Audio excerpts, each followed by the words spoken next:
Hi everyone, OT Nikki here from Action OT, bringing you this week's episode of AT Fridays, where we are going to be looking at all things pen and pencil grips.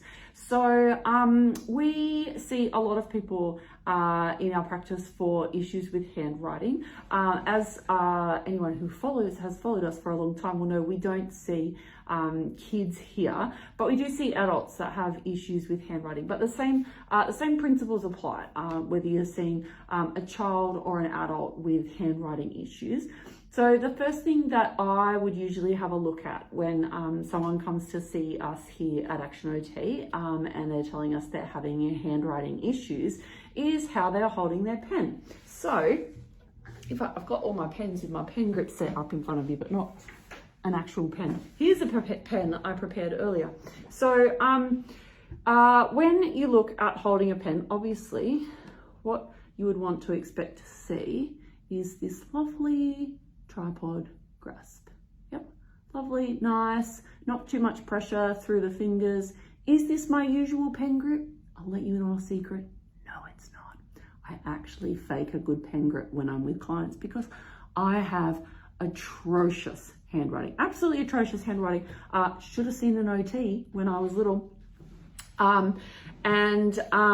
So when I see people, I can fake and I can write with a good pen grip for a short amount of time, but it's not my natural, it's not the pen grip that I used for a long time growing up. So when I was little, I remember being in kindergarten, my mum would constantly scold me because I would hold my pen like this with my 3 fingers on the top like that. And I remember, and I was adamant I was not going to change. I got given what every child in the 80s got, which was one of these, a triangle grip. So, and this is designed so you hold it like this, and it creates a nice tripod pen grip for you. What I used to do, I just used to do the same thing and put my 2 fingers on the top. So I wrote exactly the same with this guy as I did with a regular pen. So that didn't work for me.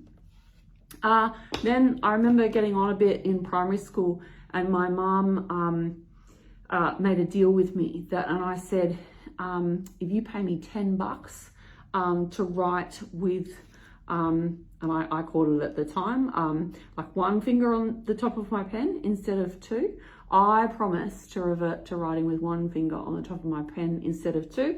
But if I revert back to having 2 fingers on the top of my pen, then the deal was I had to pay her 20. So I had to pay her $10 back and the extra $10. So sure enough, so I began writing like this, but that quickly became this, which is how I continued to write for the rest of my high school and university days with this thumb wrap here. And as you can see, I hold my pen very, very tightly. I have very, very poor proprioception, so I don't get feedback through my joints of where my hand is. So what I do is I grip onto things really tightly to try and get that increased feedback through my joints. So I write like this and I hold onto the pen really tightly. I can write, I remember I used to write, I still write actually very appallingly. I can concentrate and write very neatly for short periods only.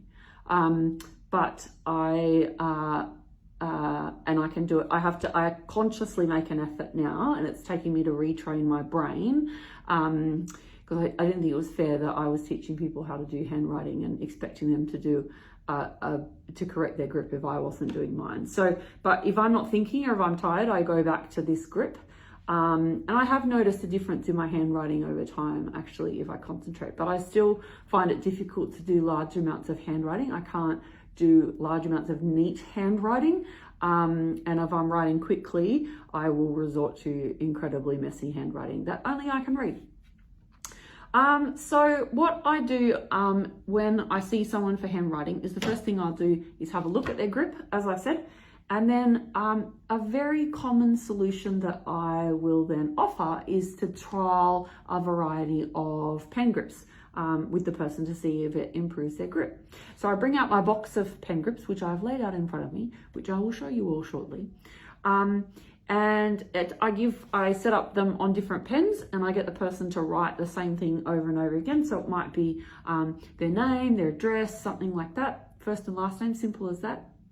And you will work out very, very quickly if the person's pen grip changes their ability to handwrite. So you should see, for example, if you saw someone like me who grasps that pen really, really tight and presses really, really hard on the page, that the grasp is, they're not putting as much pressure through their joints, or they're not getting these hyper extension in their joints like this. You're getting nice round joints. So you'll see quite quickly if the grip isn't going to work for someone. So the best place I've found to look at for pen or pencil grips is a place online called Pencil Grips Plus, and we'll put a link to their website. The grips range from anywhere between less than $1 a grip to a couple of dollars a grip. You can buy packs of different ones. You can buy packs of multiple of the same one, if you like my beautiful middle son who loses his pen grip all the time. I don't blame him, he's like me as a child. So there's lots of different ones, so I'll take you through. So this is the Solo grip. I've put all of them on a pen so you can see. So this one you see it's got an R on the left, so an R is for, where we go, here. Sorry, get this right, there we go. This is not the pen grip for me. So you can see, see my joints are just really still quite, they're not in a nice rounded position that we want. Not the pen grip for me. Solo grip is designed to teach gripping in kids. This one, I don't actually recommend this one a lot. Other therapists might, but I just find that it doesn't work for a lot of the people that I see. This one, a crossover or grotto grip, quite a common one that you might see. And this one's actually designed to stop your fingers crossing over each other. Hence it's called a crossover grip. So looks like this. Yep, my thumb's still not great though. You can see it's just not nice and rounded. And you'll be able to, like, people will be able to tell if they're really, really comfortable straight up. They'll just go, no. This one is called a pencil grip. So your thumb goes on the flat part. See how now my thumb is in a much nicer round, like I'm not getting this really tight position. It's looking a lot better. Yep, this is what you're sort of looking for when the person goes to write. So this is a pen grip that could work for me. You'd want to have a look at the handwriting sample of the person as well. This one, I'll show you for your reference. It's called a claw grip. I've never prescribed it in my life. I bought a whole bunch when I started doing handwriting stuff with people. You see it's got a little T on it for thumb.